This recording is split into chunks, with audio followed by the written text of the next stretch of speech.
Charting Toward Intimacy covers mature topics. Listener discretion is advised.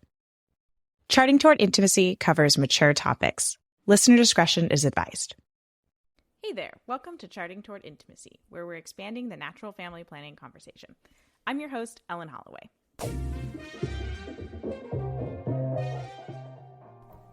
Welcome back to Charting Toward Intimacy. We're going to be talking about why it is that the church teaches NFP for family planning. We're going to start with the base need for family planning, and then we're going to jump into a bit about why NFP and not some form of contraception. So that need for family planning, it wasn't always so. Let's jump back 200 years ago. There wasn't a need for family planning. Families largely lived on farms and homesteads. There was a need for lots of children to help with the work. There was also a much higher infant mortality rate, as morbid as that is. It wasn't always expected that children born would live to adulthood. And so as people moved to cities and cities got more crowded, living spaces got smaller. So if we think really just surface level practically, it's not as easy to have 4 children in a 1-bedroom apartment as a 3-bedroom farmhouse. And really we're also faced with the overall problem of modernity. So in some areas, cost of living is so high that it is actually impossible to live without 2 incomes. There just isn't enough money or resources or space to care for all the needs of more than a few children in many families. We are no longer working on family farms that provide much of our human needs. We don't have space, for the most part, to raise chickens or pigs. And if we have a vegetable garden, it's likely big enough to produce a garden salad a few times a year. And that's about it. And also, as medicine improved and infant mortality rates went down, the number of children living to adulthood obviously improved. There is an expectation today that every child born will live to adulthood. And that expectation didn't exist a few hundred years ago and even 100 years ago. My grandfather was one of 18 births. One of his sisters was stillborn, and the other 3 other siblings didn't live to adulthood. And while the loss of a child was tragic, it was very common. This family also lived on a farm in Nebraska. Yes, they did not have a lot of extra money like many of us today, but their life provided for many of their needs. They grew corn to sell and eat. They raised chickens, cows, goats, pigs. They made their own butter, cheese, lard, etc. There was tons of farmland for the kids to run around and play on and not get in mom's way while she cooked in the teeny tiny kitchen. As the kids grew older, they helped with the farm work to bring in more money for the family or provide for their basic needs. That mom, my great-grandmother, didn't have a need for family planning. And in fact, she kind of needed the extra kids that a large family provided. On another side, families also lived closer together. There were grandparents and aunts and brothers and sisters and cousins to help with child rearing. People lived more in community. The saying, "it takes a village to raise a child," came from actual villages coming together to raise the collective children of all the families. Today, we live in cities. We live far away from family. We live in places that require 2 incomes. We live in small apartments. We work at very demanding jobs that wouldn't allow us time to raise children. We don't know our neighbors. Our children need to be picked up and dropped off from school and activities instead of being able to walk around town freely. We have societal and work-related pressures that cause real mental health problems. We know more about medicine and the female body. We can identify health issues that would cause serious issues if a woman were to get pregnant at a certain time. And these are just some ideas of reasons why family planning does need to exist today. And there are so many more reasons, and many of these reasons wouldn't apply to you or to certain people. And I'll get into more about the serious reasons for spacing pregnancy in a little bit. But what I want to drill down in is that the church cares about us. God wants good things for us and doesn't want us to get hurt. And he shows us this in two distinct ways when it comes to family planning. First off, the church understands that there is a need for family planning. Hello, responsible parenthood. What does that mean, you ask? Well, that comes from Pope Paul VI in Humana Vitae. So I'm going to quote from there. With regard to the biological processes, responsible parenthood means an awareness of and respect for their proper functions, aka being aware of your fertility, or you might say fertility awareness. I quote again. With regards to man's innate drives and emotions, responsible parenthood means that man's reason and will must exert control over them, aka understanding the need to abstain at certain times and also understanding that your spouse is not a sex toy for you, rather someone that you can give the complete gift of yourself to and from whom you can accept their complete gift of self. I quote again. With regard to physical, economical, psychological, and social conditions, responsible parenthood is exercised by those who prudently and generously decide to have more children, and by those who, for serious reasons and with due respect to moral precepts, decide not to have additional children for either a certain or an indefinite period of time. All right, and there you have it right there, the case for family planning. I'm not going to get too nitty-gritty about serious reasons in this episode because I could talk for a long time about that. But I want to stress that the reason that there is no hard and fast list from the church is as to, what a serious reason to avoid pregnancy is because it would be vastly different for every couple. Let me give you a few examples. For one couple, finances could be a serious reason to avoid pregnancy because there is literally no extra money. For another couple, finances might seem like a reason to avoid, but it's actually a selfish want to not have to give up certain expenses and certain lifestyle for a child. So you can see how those two can be vastly different for two different couples, and yet they are the same exact issue.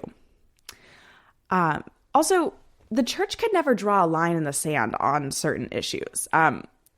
Let's take a simple example that's not quite as touchy as money. So for one family, having an extra bedroom in their house means they're ready to have another child whenever. For another, that bedroom might be where their mother-in-law stays when she comes to relieve overworked parents from kid duty once a month.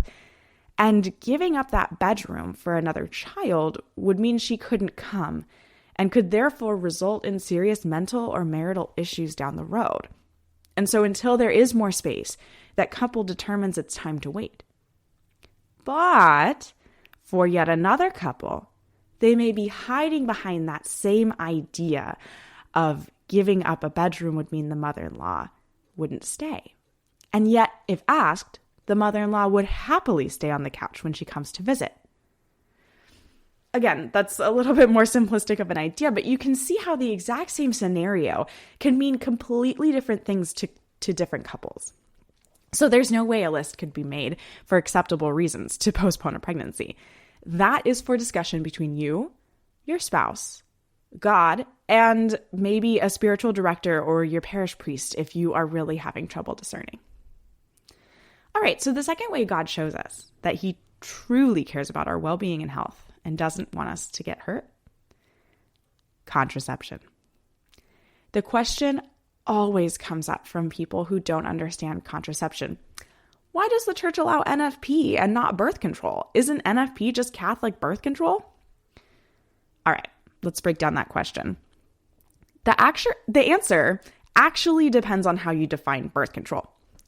So for the most part, our society defines birth control as any form of contraception, which, as we've already mentioned on this podcast, the church is fully against anything that is contraception or against conception. However, if you are defining birth control as something along the lines of family planning, then the church isn't necessarily against that. NFP is a form of family planning. So the distinction here is that the church accepts reasons for needing to plan a family and space births for a time or indefinitely, as quoted from Humana Vitae earlier. However, the church does not accept anything that is against conception or anything that blocks or makes conception unlikely or impossible. So therefore, things like condoms or a copper IUD that physically block conception, or the birth control that mess with a woman's hormones so much that it hinders conception and makes it extremely unlikely, those kinds of things are all condoned by the church because they are against conception. And while it is permissible to space pregnancy for a serious reason, it's not okay to mess with our God-designed bodies and fertility in order to control them and control the outcome of sex. Sex is for two things, babies and bonding. You take away one of those things, and then it's not sex. At least it's not what sex was intended to be. Sex being a beautiful spousal union that unites husband and wife and has the co-creative ability to create life out of love. On another side of why hormonal birth control specifically is not condoned by the church, like I said before, God cares about us and doesn't want bad things to happen to us. He doesn't want us to get hurt. Things like the pill or the patch or an injection or a hormonal IUD or any form of birth control that shoots like synthetic hormones into your system hurts it.